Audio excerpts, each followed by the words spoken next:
তাই চিরজীবনের জন্য, কিছু আবার ক্ষণিকের বিদায়। দুটোই কম বেশি দুঃখজনক।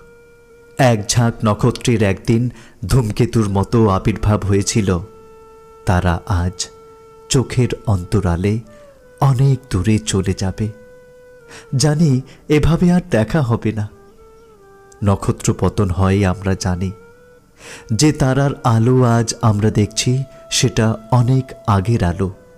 আর এই রকমই সকল নক্ষত্রকে আমরা আজ দূরে সরে যেতে দেখব। এটাই প্রকৃতির নিয়ম। এক প্রস্থান নেবে, তবেই নতুনের আগমন ঘটবে।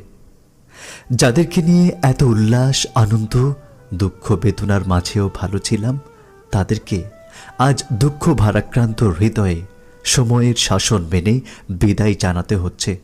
তাদেরকে আমরা সেইভাবে একই অঙ্গনে আর দেখব না। হয়তো